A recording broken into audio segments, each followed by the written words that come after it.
el corazón histórico de Iquique, donde el pino oregón de la antigua aduana cruje bajo el peso de más de un siglo, habita un pasajero que nunca creció.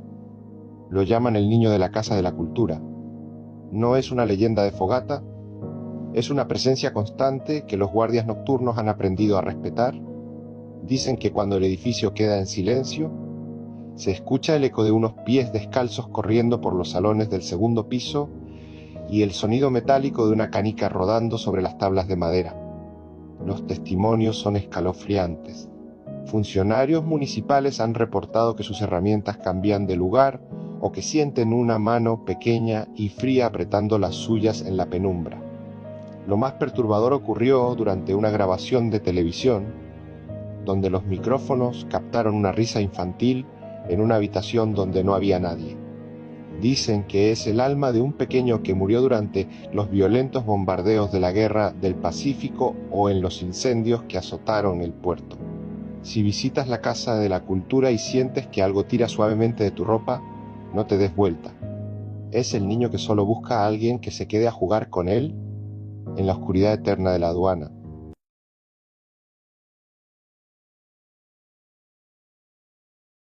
Mucho antes de ser el orgullo de Santiago, el Cerro Santa Lucía era conocido como el Peñón de las Ánimas. Durante el siglo XIX, sus laderas no estaban adornadas con flores, sino marcadas por la tragedia de los excluidos. En su costado norte existió un cementerio informal para los llamados disidentes, hombres y mujeres que por no profesar la fe católica tenían prohibido el descanso en suelo sagrado. Protestantes, suicidas y extranjeros eran arrojados allí, en fosas comunes sin cruz, en un terreno que la sociedad de la época consideraba maldito. Incluso hoy el aire en el cerro se siente distinto cerca de la ermita. Fue allí donde Benjamín Vicuña Mackenna, el hombre que transformó este basurero en un palacio abierto, decidió que descansaría para siempre, en un mausoleo de piedra, sepultado junto a su esposa e hijos. El gran intendente vigila su creación.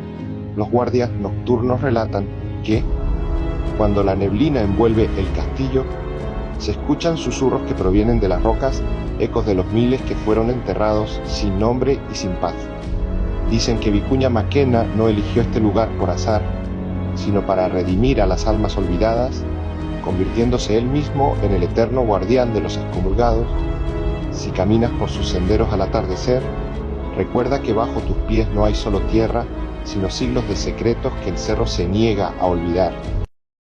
En la esquina de la Alameda con 18, el Palacio Íñiguez se alza como un gigante herido. Sus muros, que alguna vez albergaron los lujos de la aristocracia, hoy parecen retener los ecos de una tragedia que se repite en el tiempo. Quienes han recorrido sus salones tras los devastadores incendios que lo han azotado, aseguran que el fuego no es lo más temible que habita en este lugar. En los pisos superiores, donde el polvo cubre los restos de elegancia francesa, se escuchan pasos elegantes y el roce de vestidos de seda, como si una fiesta interminable siguiera celebrándose en una dimensión paralela. Pero el verdadero secreto del Palacio Íñiguez desciende hacia sus sótanos. Se dice que desde sus cimientos nace uno de los túneles más profundos de la calle 18, un pasadizo que conectaba directamente con el Palacio Cousiño y que servía para ocultar aquello que la luz del día no podía mostrar. Trabajadores que intentaron restaurar el edificio relatan que, en la oscuridad del subsuelo, se escuchan susurros en idiomas olvidados y se percibe una presencia vigilante que expulsa a los intrusos. Dicen que el palacio se niega a morir porque todavía tiene una deuda con las sombras que habitan en sus túneles, almas que se quedaron atrapadas entre el lujo del pasado y la oscuridad del presente. Bajo el asfalto de la calle 18, donde las mansiones neoclásicas aún conservan su gloria marchita, se esconde una red de túneles que la historia oficial ha intentado sepultar. Estos pasadizos de ladrillo y cal, construidos por la aristocracia del siglo XIX, conectaban palacios con iglesias y conventos, permitiendo que la élite de Santiago se moviera en las sombras, lejos de los ojos del pueblo. Quienes han logrado descender a las pocas entradas que aún no han sido selladas, describen una atmósfera densa, impregnada de un frío que parece brotar de la misma tierra. Los pocos testigos que han recorrido estos túneles hablan de puertas de madera podrida que no conducen a ninguna parte y de inscripciones extrañas en los muros. Se dice que en el tramo que con los antiguos a los conventos se escuchan rezos arrastrados y el sonido de cadenas golpeando el suelo húmedo. No son solo corrientes de aire, son ecos de un Santiago que prefería esconder sus pecados bajo tierra. Los guardias de las casonas universitarias que hoy ocupan estos palacios aseguran que por las noches se escuchan golpes rítmicos bajo el suelo de los sótanos, como si alguien estuviera atrapado en el laberinto, buscando desesperadamente una salida que fue clausurada hace más de 100 años. En la antigua estación Mapocho, el tiempo parece haberse detenido cuando el último tren partió en 1987. Pero para quienes custodian este gigante de hierro durante la noche, la estación sigue activa en otra dimensión. Los guardias relatan que, al caminar por los andenes vacíos bajo la inmensa bóveda metálica, se escucha el sonido inconfundible de maletas con ruedas de metal arrastrándose sobre el pavimento, un ruido que pertenece a una época que ya no existe. Lo más aterrador ocurre en los niveles subterráneos, donde las antiguas bodegas de equipaje guardan un frío que no tiene explicación.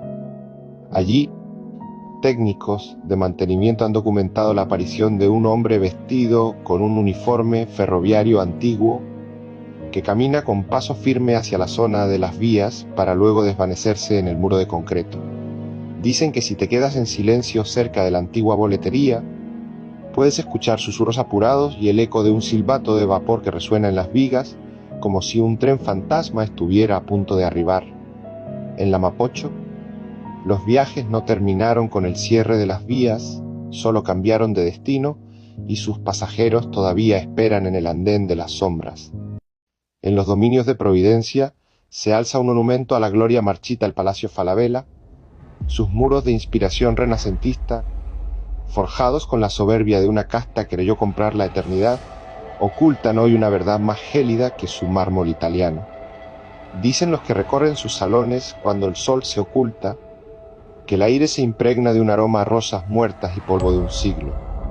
Es entonces cuando el silencio es profanado por el eco de unos tacones invisibles, un repique rítmico que recorre las galerías superiores, como si la antigua dueña de casa aún inspeccionara cada rincón de su palacio desierto.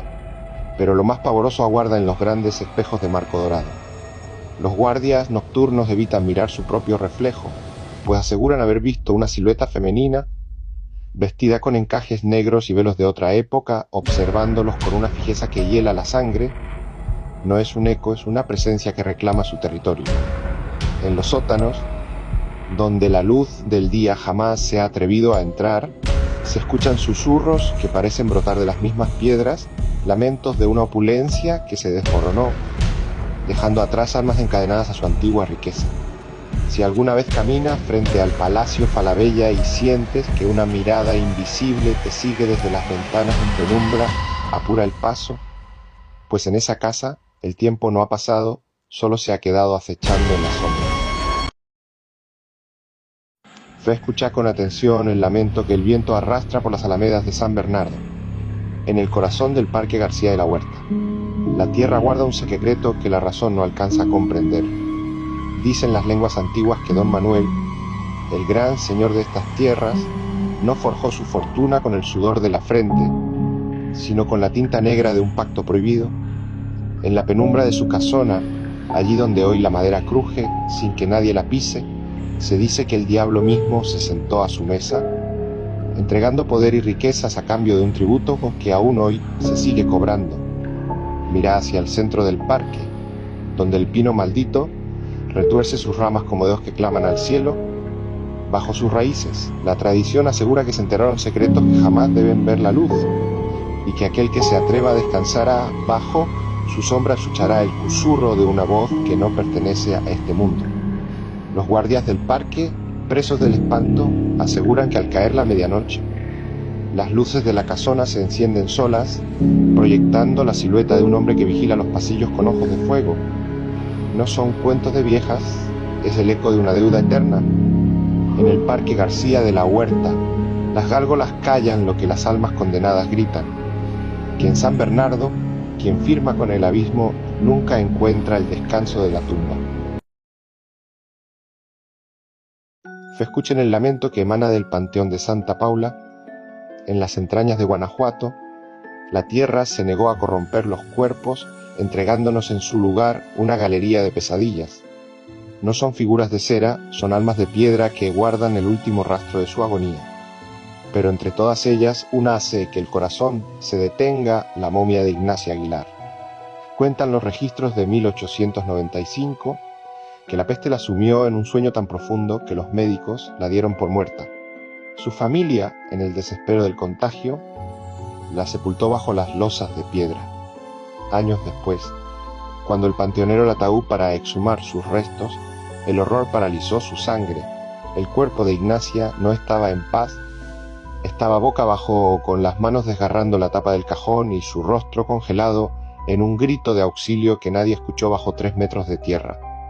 En el Museo de Guanajuato, su boca sigue abierta, desafiando a los siglos, recordándonos que el silencio de la tumba no siempre es eterno.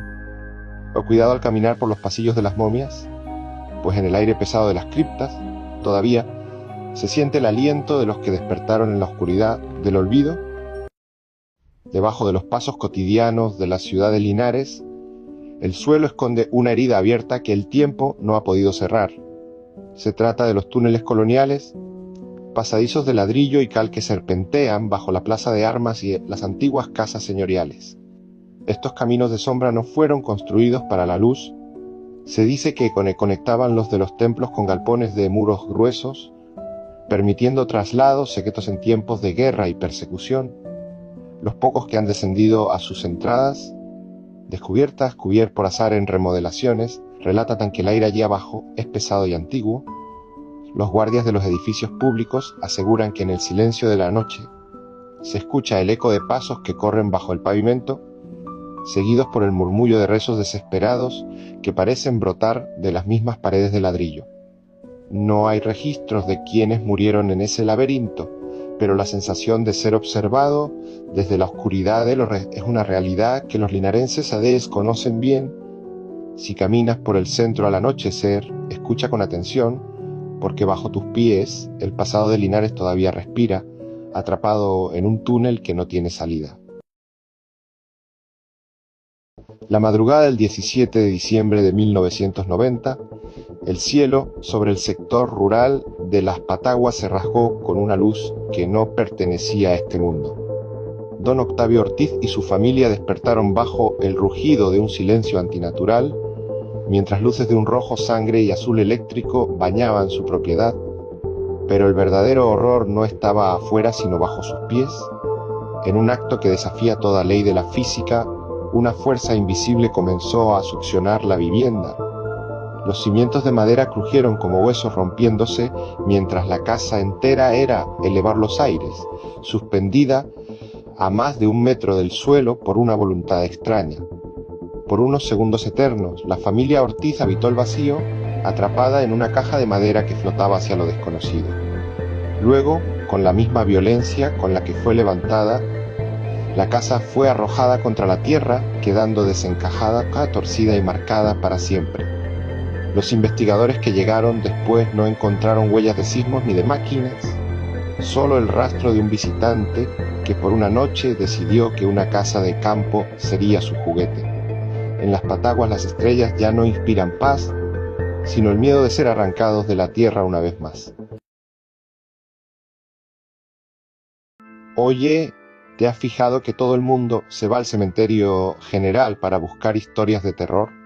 Pero los que somos de Santiago sabemos que el cementerio católico, el que está ahí mismo en Recoleta, es el que de verdad te pone los pelos de punta. A diferencia del general, que es gigante abierto, el católico es súper apretado, lleno de pasillos góticos que parecen laberintos y mausoleos de familias antiguas que ya ni existen. Yo he hablado con gente que ha hecho turnos de noche ahí y me dicen que la sensación de que te están siguiendo es constante. No es sugestión. Me contaba un exguardia que una vez, cerca del sector de las catacumbas viejas, escuchó un ruido de cadenas arrastrándose, súper nítido. Pensó que eran perros o alguien que se había colado, pero cuando alumbró con la linterna, No había nada, solo el frío que te calaba los huesos. Pero lo más denso es lo que pasa en el patio de los sacerdotes. Dicen que ahí se ve clarito a una figura con una túnica negra que camina entre las tumbas sin hacer ni un ruido. Lo loco es que varios testigos, que no se conocen entre sí, describen lo mismo. El tipo no tiene cara, es como un hueco oscuro bajo la capucha. Y lo peor de todo es que cuando intentas seguirlo, te das cuenta de que te llevó a un callejón sin salida del cementerio. Es como si te estuviera alejando de la salida a propósito. A eso súmale que hay lápidas que tienen marcas de rasguños por dentro. Sí, leíste bien, por dentro. Hay historias documentadas de exhumaciones donde los ataúdes estaban rayados, lo que te hace pensar en los entierros prematuros que pasaban hace 100 años, cuando la medicina no era como ahora. Por eso, si vas al Católico, hazme un favor, camina siempre por las avenidas principales y no te metas a los pasillos chicos cuando empiece a bajar el sol, porque en ese lugar los que están enterrados parece que todavía tienen muchas ganas de hablar. Ubicado en la comuna de Independencia, el antiguo Hospital San José se erige como un testimonio silencioso de las mayores tragedias sanitarias de nuestra historia. Construido en el siglo XIX para enfrentar epidemias devastadoras como el cólera y la tuberculosis, este recinto se convirtió, para muchos, en la última morada. Sin embargo, los registros de quienes custodian el lugar sugieren que no todos los que cruzaron sus puertas han logrado partir definitivamente. El personal de seguridad y los restauradores que han trabajado en sus pabellones documentan fenómenos que escapan a la lógica racional. Se reportan descensos bruscos de temperatura en salas cerradas y el sonido persistente de carros metálicos desplazándose por pasillos donde ya no existe actividad médica. Uno de los testimonios más recurrentes es la aparición de las denominadas enfermeras de blanco, figuras femeninas con uniformes de época que deambulan por el sector de la antigua maternidad y la capilla. Lo más inquietante ocurre en el patio de los nichos, donde el hospital colinda con el cementerio. Quienes recorren la zona durante la madrugada aseguran percibir una presencia pesada, una carga energética que se manifiesta en susurros ininteligibles y sombras que se proyectan contra los muros desgastados. No se trata simplemente de leyendas urbanas. Las grabaciones de audio obtenidas en diversas investigaciones muestran anomalías que la ciencia aún no logra clasificar. El Hospital San José no es solo un edificio de adobe y madera, es un archivo vivo de la memoria y el dolor donde el pasado se resiste a ser olvidado bajo el peso del tiempo.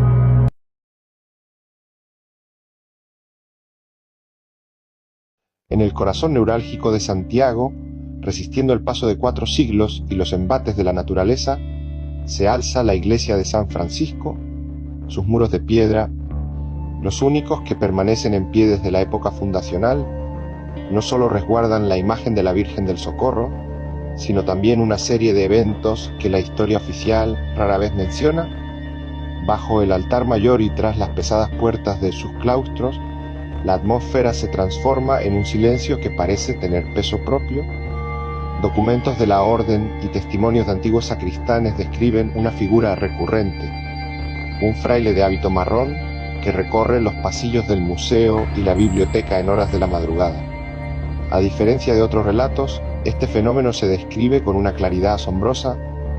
El sonido de las sandalias golpeando las baldosas de piedra resuena con una nitidez que desafía cualquier explicación acústica.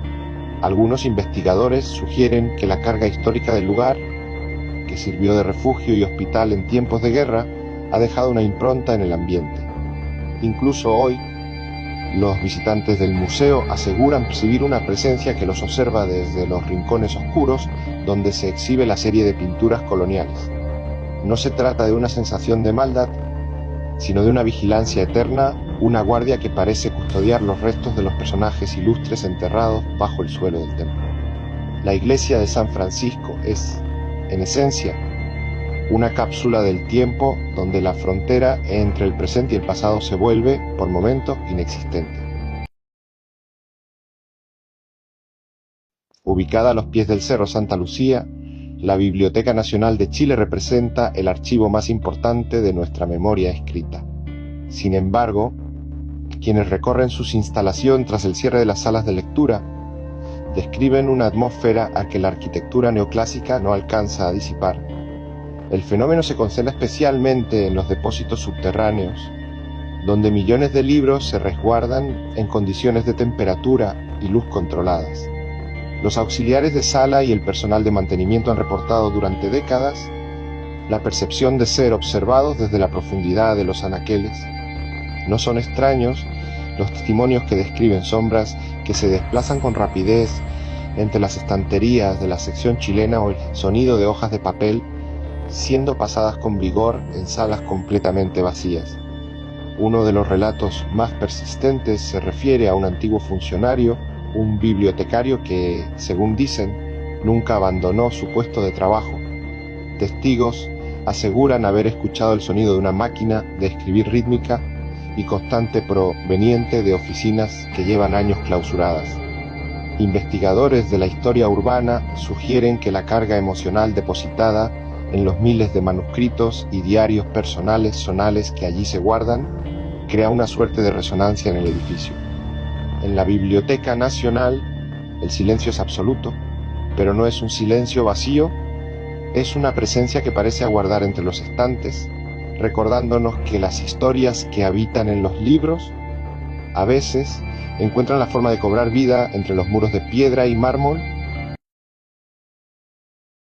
Este relato me lo hizo llegar un seguidor, el ex militar y ex instructor de apellido Carrillanca. Todo se remonta al año 2002, cuando él cumplía su servicio militar en el regimiento Pudeto en Punta Arenas. Eran cerca de las 4 de la mañana cuando el comandante de guardia lo despertó a él y a su compañero Ábalos para recorrer el sector del Valle de las Lágrimas. Era una noche de luna llena, de esas donde el frío de la Patagonia hace que todo se vea extrañamente claro. Al acercarse a una laguna cerca del sector Romey, divisaron a un soldado caminando cerca de una garita. Carrillanca y su compañero, cumpliendo el protocolo, gritaron con fuerza o alto: «¿Quién vive?». Pero el soldado no respondió. Lo vieron subir las escaleras de la garita y esconderse dentro. Ambos corrieron los 300 metros de bajada, llegaron al lugar y, con los fusiles listos, abrieron la puerta de golpe. La sorpresa fue total, adentro no había nadie. La garita estaba desierta. Al reportarse con novedad, el suboficial los echó con calma y les soltó una verdad que los dejó mudos. «No se preocupen, muchachos. En los años 90, para una Navidad, un conscripto se quitó la vida ahí mismo con su propio fusil». Pasaron 13 años, Carrillanca ya no era ese recluta, ahora era un instructor que volvía a su antiguo regimiento. En una convivencia de camaradería, escuchó a un comandante contar algo que nunca olvidó. Ese oficial, siendo alférez en el Pudeto, recordó que un soldado le pidió hacer guardia esa Navidad porque se sentía mal. Como no había relevos, lo obligó a cumplir su puesto. Esa misma noche, el soldado se suicidó en el Valle de las Lágrimas. Era el mismo centinela que Carrillanca y Ábalos habían perseguido años atrás, un soldado que parece seguir cumpliendo esa última guardia que nunca quiso hacer.